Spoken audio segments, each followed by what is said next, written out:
your partner, Ms. Trent.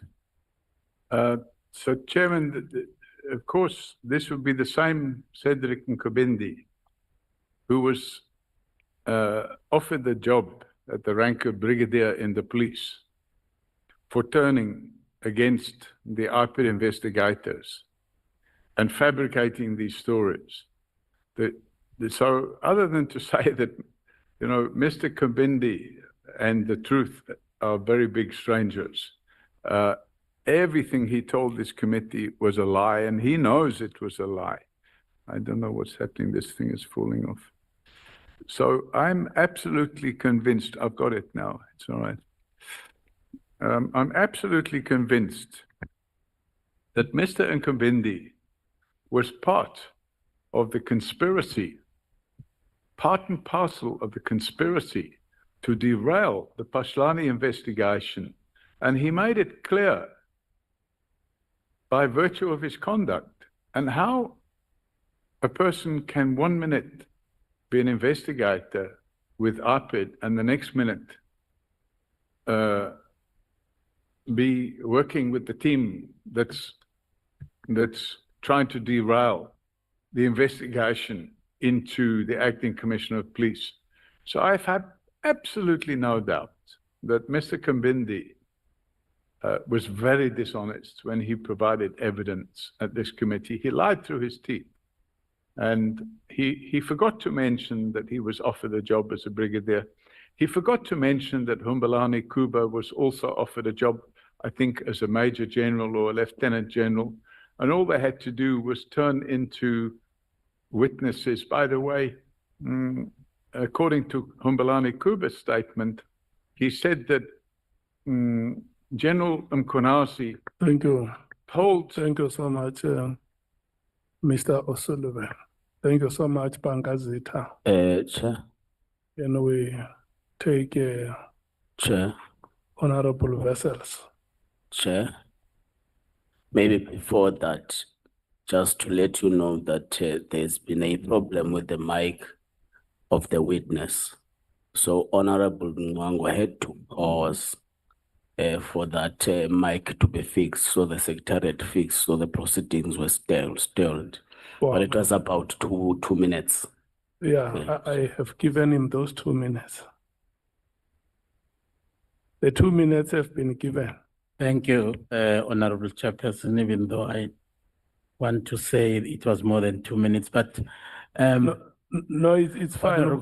Mr. O'Sullivan, there is an observation which was made by Advocate Mashuka yesterday when he was here. He said, and I quote, "In my opinion, there was evidence of a sustained, continuous, unlawful campaign to target Pahlane and other victims. Trent, O'Sullivan, and IPID officers were an enterprise. They even had a WhatsApp group formed during the investigations against Pahlane. What would be your take on that one?" Well, everybody's entitled to their opinion, but that opinion is a dishonest opinion. Advocate Mashuka knows that I wasn't on any WhatsApp group, and I never formed part of any WhatsApp group. So for him to say that I was part of a WhatsApp group is a total lie. Secondly, the miracle that we saw in the criminal justice system, where somebody opens a docket the second week of January and the first week of February, arrest warrants are issued. It just didn't happen on any other case in this country, that an investigation can be completed and a docket registered and arrest warrants issued without even the alleged suspects having given their version of events. So the whole thing was a complete setup. And the setup included all the people of the Northwest team, who, by the way, I understand, had regular meetings with General Pashlani, and that included regular meetings with Michael Mashuka. And it's sad, but the reality is that there was absolutely no case to answer, and there's still no case to answer.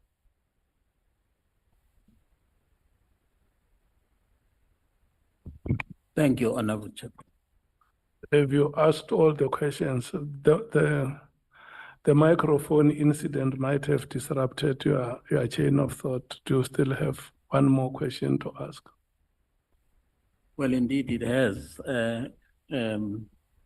But I'm actually banking on the injury time that the chairperson and in his benevolence will make it available to us. Okay. Thank you so much. Honorable Vessels. Thank you very much, Honourable Chairperson, and Honourable Matthys. Thank you very much. Good afternoon, Mr. O'Sullivan. Sir, you this morning said, and I quote to a large extent verbatim, that if you haven't stuck to your guns, General Mkhwanazi would have gotten away with it. And the it refers to the corrupt activities, the alleged corrupt activities. But I do want to refer you to an email that we were provided with yesterday. And I think you have been made privy to those emails.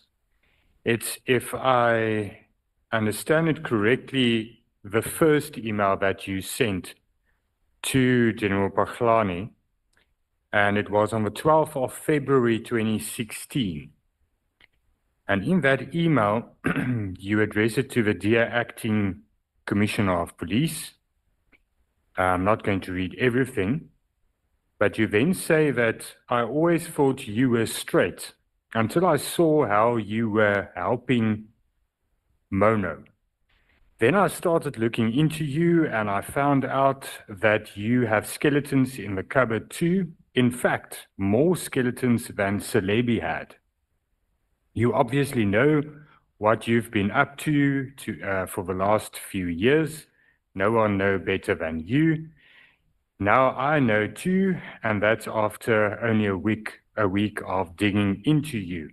And then you fix this problem with Mono and Creature and fix it now.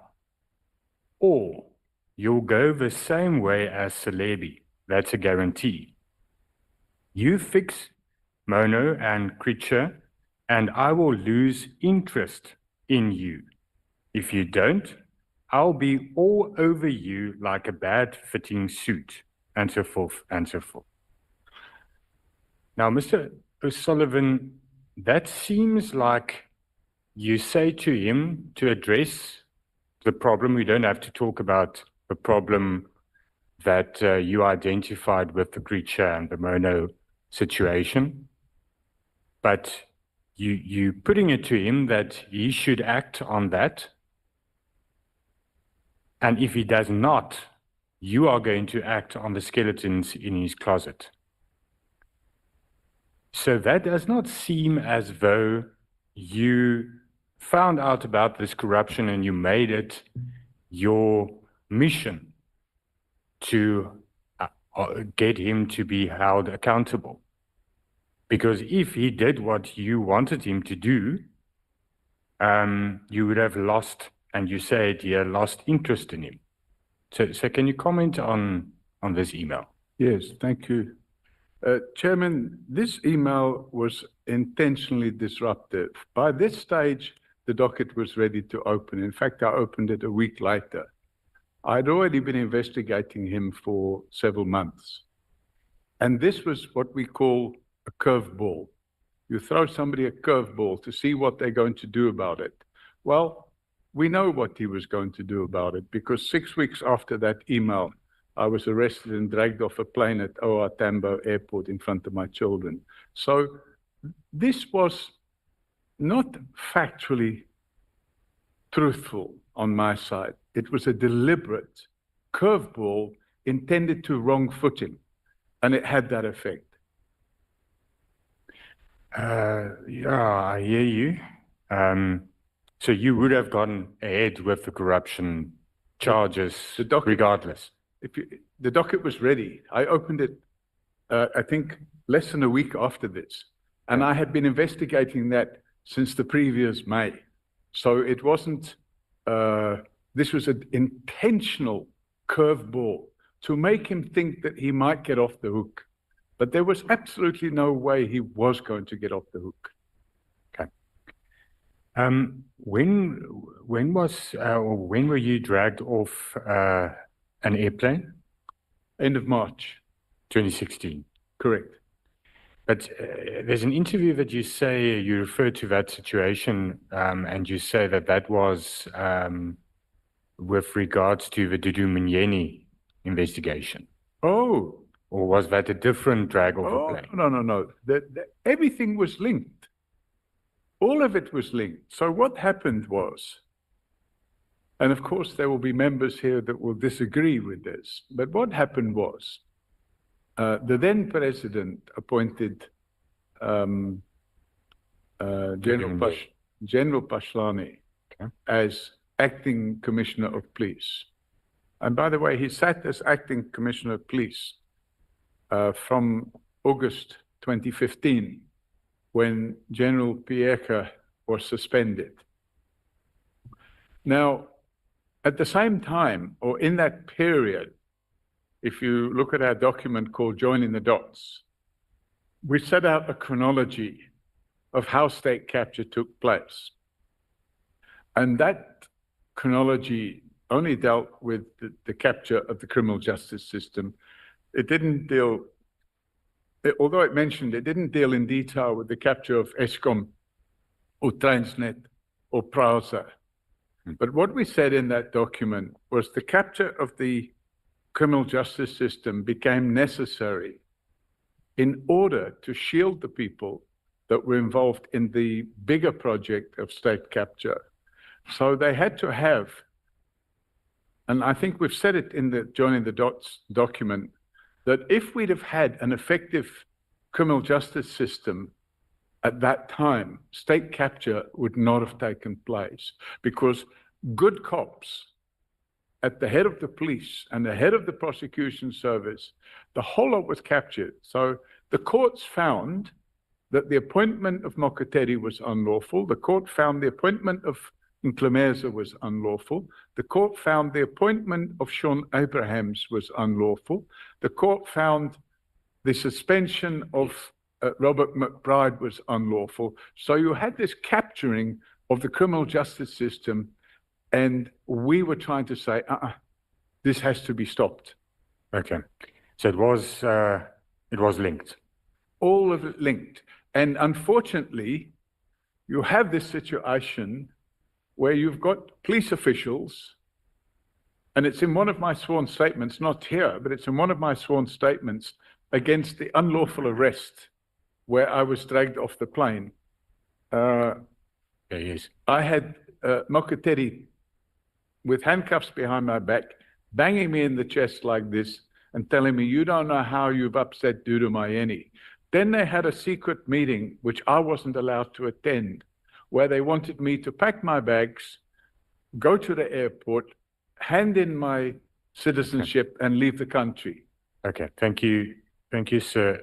Just on another arrest you spoke of earlier this morning, and the previous time that you testified here, you mentioned, or you said that you were tortured for 3 days.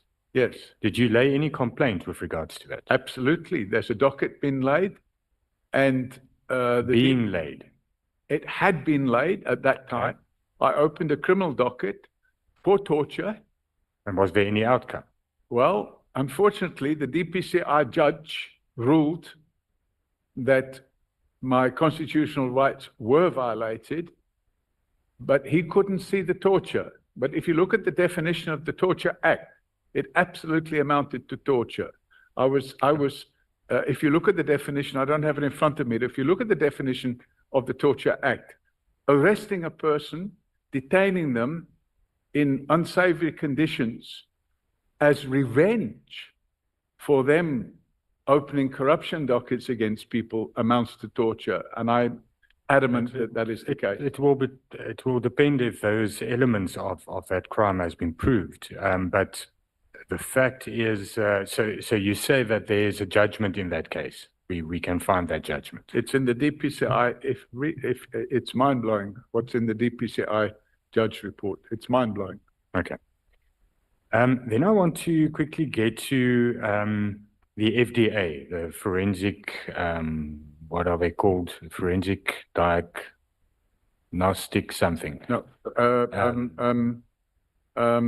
this is Keith Keating's company. That's correct, yeah. Forensic data analysts. Data analyst, that's it, FDA. Now, am I correct to say that that is to a large extent to the heart of the corruption allegations against General Mkhwanazi? It's not the allegations that we opened.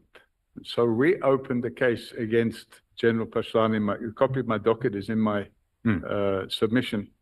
The docket I opened was that he had taken money, cash, from a police supplier who supply squirrel hair fingerprint brushes, Yes. and the powders and the chemicals for crime scene management.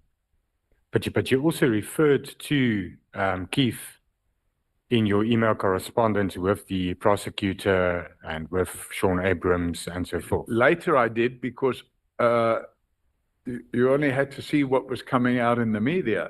Very serious articles. In fact, I saw it along with the members that were present at the police portfolio committee meeting, where they put up a presentation. I put up the presentation. Correct. I wrote to Parliament and I asked for a copy of that presentation, and I got it. And that presentation very clearly showed that for forensic data analysts, or whatever the company was called, it very clearly showed that they had been ripping off the police for a very long time. Yes, although there was a court judgment now in 2025, December 2025, I think on the 9th of December, where it was, where in the judgment, it says that it was found that none of the concerns raised at that portfolio committee and at the Standing Committee on Public Accounts in Parliament had any merit. I haven't seen that judgment. Yeah, but did you investigate the FDA situation at all? So you just referred to it because it was in the media and it was in Parliament? Correct. And at one of the meetings, I can't remember, I think it was the police portfolio meeting, the chairman of the police portfolio, or the vice chairman of the police portfolio committee, pointed to Keith Keating sitting at the back while the meeting was going on, and they were showing pictures. And by the way, if there's a judgment that says there's no involvement there, I think that's they're probably talking about one narrow aspect of that. There's a report by, or there was a whole investigation and a report by General Sitole on that whole matter. I think that related to the software only. That might be. There was a whole lot of other allegations relating to the supply of what they call rough-in lights. Yes. It was all in the public domain. Okay, so you weren't involved in those cases, although you did send messages to Keith. Yes. Why would you do that if that's why is Keith of your concern if? Because anybody that's bribing police, Allegedly bribing police. Allegedly bribing police.